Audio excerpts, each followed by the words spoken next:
I'm thinking of Sri Ramakrishna Paramhansa in relation to the word Diksh.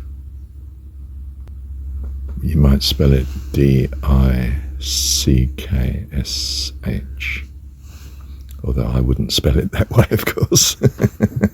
How would I spell it? D-I-C-S-H.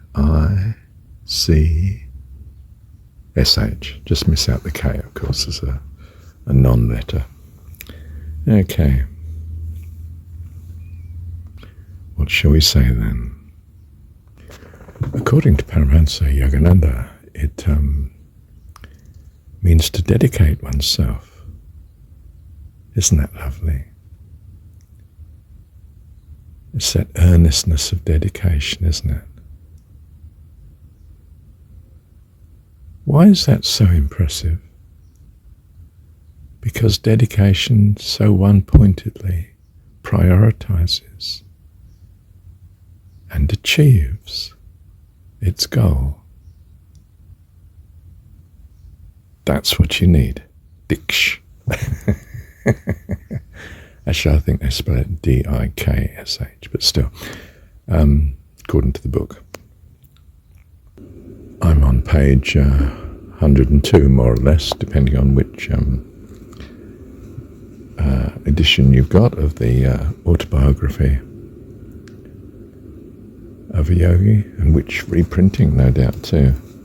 Things shift around. It's hard to give a reference, isn't it? But with dedication, Diksh, you'll find it. That's Autobiography of a Yogi by Paramahansa Yogananda. Quite simply, your dedication is, I was going to say everything. Well, not everything, of course. It's God that's everything, but I think you know what I mean. The footnote referring to Diksh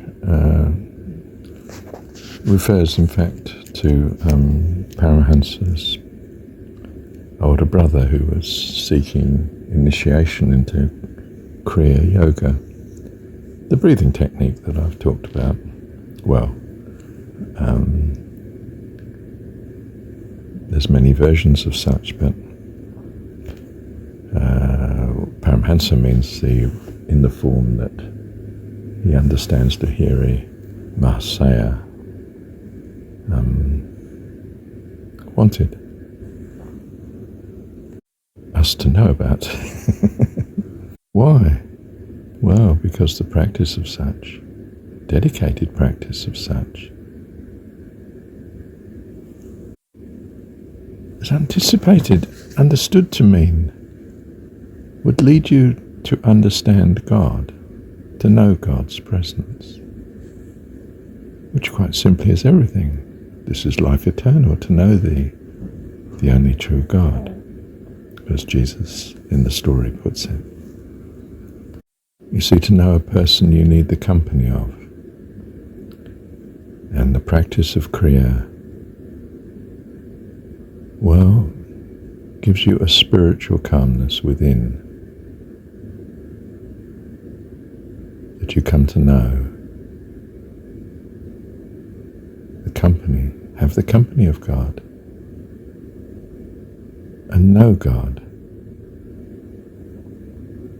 in that sense. This doesn't mean necessarily, of course, that in the early stages you know all of God. Do we ever know all of in this world? We seem inadequate to achieve such, at least while here. But our hope is that we become as God, by which I mean in a lovely way, of course, in a devoted way, in a competent, loving, way as well. But we are all unique, blessed by the company of each other. How much more the company of God? So we should seek good company if we wish to become such. And we do, most earnestly. And the practice of creea is most helpful in that regard. It's as simple as that. Bless you, and you are blessed. Thank you, Heavenly Dad.